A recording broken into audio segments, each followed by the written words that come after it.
في يوم 26 فبراير 2024 كنت بصحى بدري كعادتي، بفتح اللابتوب وبراجع الإيميلات. مفيش جديد تقريبا، لكن حاجة جوايا قالت لي ادخل على السبام، يمكن ألاقي حاجة مش عادية. ولما دخلت فعلا لقيت الرسالة اللي غيرت كل حاجة: Invitation to join the IAP.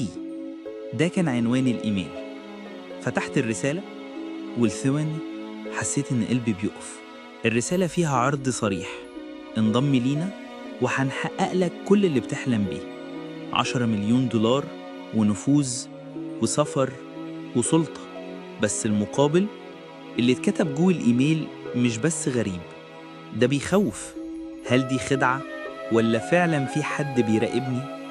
ليه أنا وليه دلوقتي؟ وإزاي يوصلوا الإيميل الشخصي؟ في الحلقة دي هقول لكم نص الرسالة بالحرف، وهشارككم كل التفاصيل اللي ما فيهاش ولا كلمة زيادة أو نقصان.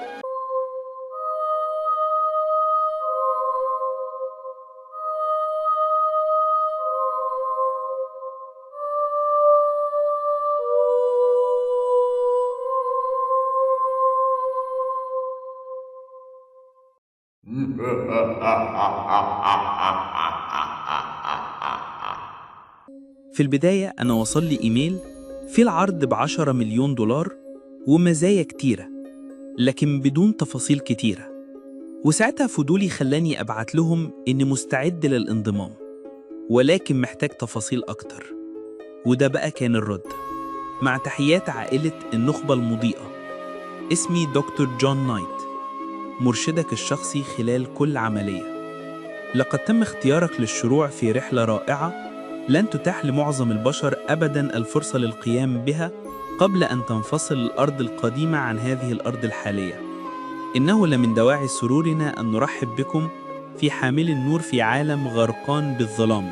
المتنورين، لقد تم نشر الكثير من الصور المظلمة عن إخوتنا على مر العصور لتحويل عقول الجنس البشري إلى الظلام، لكن النور الحقيقي لا يمكن أن يطغاه الظلام أو يخدعه. نحن نخبة من الناس الذين يؤمنون أن الله يعيش في كل إنسان. نحن نهدف إلى فتح العقول والقلوب لكل شخص يجرؤ على الإيمان بالحقيقة. لقد كرسنا أنفسنا لنشر تلك المعرفة وإظهار الطرق المؤدية إلى الصحة والثروة والتنوير. نحن نقوم بفحص دقيق لكل واحد من المجندين لدينا من أجل كرامتنا. تصريح أدلى به آدم وايسهابت مؤسس المتنورين: من لم يغلق أذنه عن رثاء البائسين ولا قلبه عن الشفقة، من هو صديق أخو البائسين، من له قلب قادر على الحب والصداقة، من يكون صامدا في الشدائد ولا يتعب في تنفيذ كل ما كان منخرطا فيه من قبل، ولا يخاف التغلب على الصعوبات، من لا يستهزئ بالضعفاء ويحتقرهم، من الذي روحه غير معرضة لتصور مخططات عظيمة وترغب في الارتقاء فوق كل الدوافع الوضيئة وتتميز بأعمال الخير، من يتجنب الكسل ومن لا يعتبر أي معرفة غير ضرورية قد تتاح له الفرصة لاكتسابها، معتبراً أن معرفة الإنسانية هي دراسته الرئيسية، من عندما يتعلق الأمر بالحق والفضيلة ويحتقر استحسان الجمهور ولا يمتلك الشجاعة الكافية لاتباع ما يمليه عليه قلبه، فإن هذا الشخص هو المرشح المناسب. كن مضاءً وانضم إلينا. نيجي بقى الأهم حتة في الإيميل كله: عديد من القادة السياسيين والمشاهير في العالم هم أعضاء في هذه الأخوة العظيمة.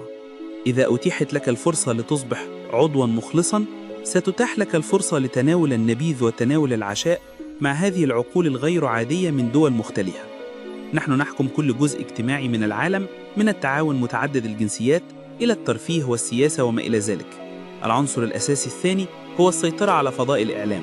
سنجعل كل حلمك حقيقة، من صحتك والثروة، وياخدك على طريق التنوير المصمم ليك بشكل فردي من صانعك. نحن نحتضن الحرية لأنها الهدف الأعلى لكل إنسان. إذا قررت رفض دعوتنا فسوف نحترم قرارك وننصحك بتجاهل هذه الرسالة الإلكترونية كأنك لم تتلقاها أبداً. ولكن إذا اخترت القبول فيرجى ملء التفاصيل الآتية لتأكيد قبولك. ما هي أكثر 5 أمنيات تتمنى أن تتحقق؟ ما هي الموهبة التي تمتلكها؟ ما هو اهتمامك بالشهرة؟ أسماءكم الكاملة، الدولة، مدينة الولاية، الجنس، العنوان، البريد، رقم الهاتف المحمول، تاريخ الميلاد، علامة البرج، أي وحمات. معرفش هتفيدوا في إيه الوحمة اللي عندي. الشغل، ما هي الموهبة التي تمتلكها؟ في 5 كلمات كيف تصف نفسك؟ التفاصيل المطلوب أعلاه، لا تحدد موافقتك حتى الآن. بعد التدقيق، إذا تمت الموافقة ستتلقى رسالة بالبريد الإلكتروني بالقبول. الفضول دفعني أكتر بعد الإيميل ده، وقررت رد وأقول له أنا مهتم جدا ولكن عندي بعض الأسئلة.